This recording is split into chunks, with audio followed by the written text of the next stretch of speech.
if you say that you hate your writing or hate your copy, if you're frustrated with it, if it sounds awful, if you feel like, oh, you feel like you want to like get a bad taste in your mouth when you read what you wrote, you're literally subconsciously saying, but literally and subconsciously saying that you don't like the sound of your voice. You are having a negative reaction and a like, push away reaction from your own voice.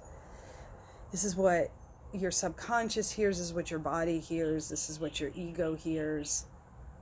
And you internalize this feeling that your voice and what you have to say, not only the way that you sound when you say it, but what you have to say by default, as if one equaled the other, is also something that is like, not quite great. That once you start to pick it apart is kind of weak. And in an instant, in a second, you, meaning all of us, it's the collective you, we all do this. We, I guess I should say, we equate copy or journaling, writing, fiction, poetry, song lyrics, text messages, emails, any writing that we do that we don't like equates with a feeling of not quite liking ourselves, our message, our mission, our job, the way that we're showing up. It's all connected. So that's why it's really important to work on this, to work on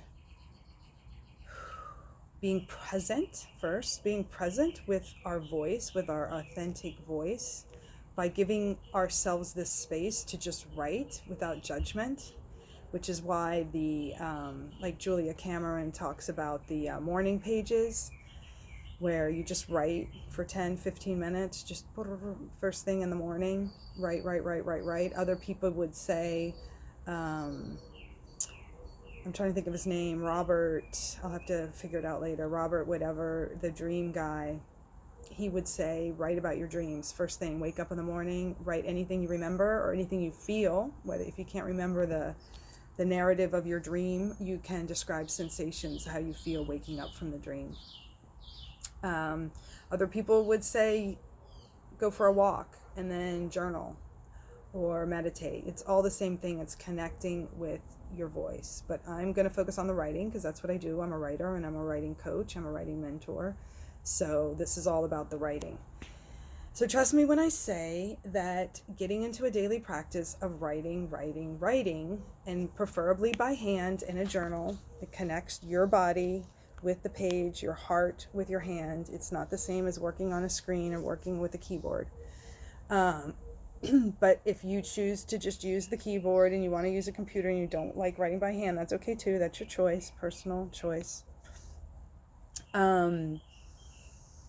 Writing every day, connecting with your voice, and letting every voice that appears, because it's different on different days, there's different tones that we have, let every voice have its space.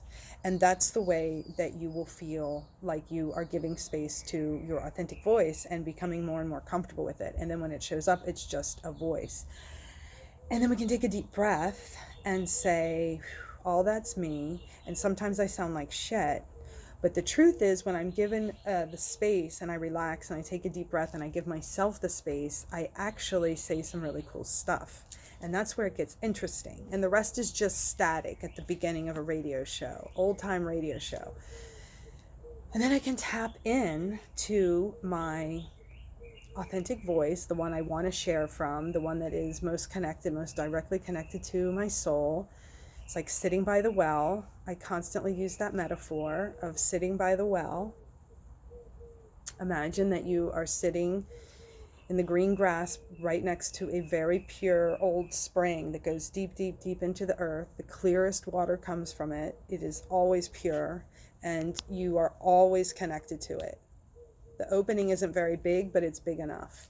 And so if you just sit there by the well, you can tap into it in a psychic way. You can like go down and drink that cool water, and it welcomes you every time, and it's yours. It's your energy. It's your truth. And to know 100% that that well is there.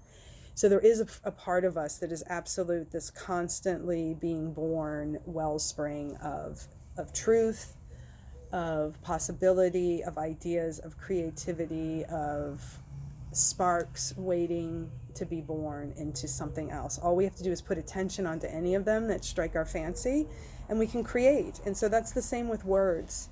We can choose some words and go take them out for a spin and see how they feel. And the ones that we like and they're doing good things and are in line with our values and what we actually want to do in our business, those are the ones we work with and use in our copy and our content. And our ego has a voice. We know that, like at a party, at a cocktail party, we go up when we're relaxed and feeling good. Our healthy ego has a voice, and we know how to present ourselves. We know how to listen to other people. We know how to engage in thoughtful, present moment, caring, interesting, dynamic conversations with people. That's our authentic voice, and it's an empowered voice. That's the one, that empowered, authentic voice that's also vulnerable, that's present moment, and actually there, like to serve, this higher expression, but it's in the ego. That's the voice we want to be communicating in our copy. And it's also the one that gets, has a few too many drinks and says a few things off the cuff and makes some mistakes and shows vulnerability in the human side. It's all of that. That's what we want to share in our copy. And getting the voice right is the key. That's the way in. Getting your voice, feeling like you can tap into your authentic voice as soon as you pick up the pen, as soon as you put your fingers on the keyboard, knowing that you can dive straight into that well.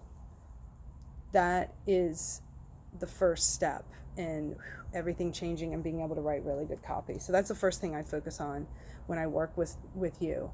And then the other side is all the technical, the craft of writing and what it is to write copy, because there is a skill set and there's a lot of secrets to the trade, and it's fun to apply that to all this magic and intent and alchemy that's going on as far as you putting your energy, your soul, your message out on the page. And so once it gets combined with the skill and some things that take a little bit of time to practice, and that's why I'm there to share them totally. I share all my secrets and help you and show you how I use them. And you get comfortable using them yourself, and then you take them off. You're able to use them on your own, and that's where it's at. It's just being able to write authentically and write clearly and well, so it connects with your clients, and it connects specifically with the clients that are going to thrive in your garden, let's say, that are going to thrive in your garden, the ones that that you were put on this planet to help, and that are going to just grow into these amazing, beautiful plants and go on to do amazing things in their realm too. And they need you, and you're ready to do it, and you're ready to do it really well and blow them away, exceed all their expectations. And you need the right words that show that and make it really clear what you do, what you're offering, and the value. Because the other side of this is, we're not talking about nickel and diming ourselves. We're talking about living in abundance and using words and vibrating ourselves from a place of absolute abundance. And that's part of the magic too, of finding the right words, because words are powerful. Affirmations work. Abracadabra, the old Kabbalah, the old way of words coming into form. This is an old secret art that has been alive and around for a very long time, and now we're putting it to business. We're putting it to us getting out there and sharing our services with the world. So this becomes really personal. How are you going to braid all these powerful aspects? Are you just going to focus on okay, I'll learn some copy techniques, I'll learn I'll watch some videos, or am I going to really go in the Sorcerer's Apprentice kind of thing and learn the big magic that's going on with words, and how you can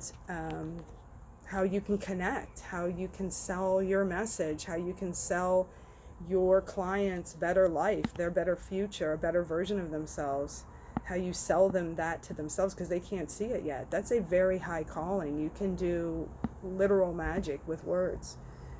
You can bring people down, you can bind them, and you can liberate them through words. And you can also get them to believe in themselves and invest in themselves and trust in themselves by coming over to your garden and being a part of what you have to offer. And that's what copy's all about. So thank you for listening.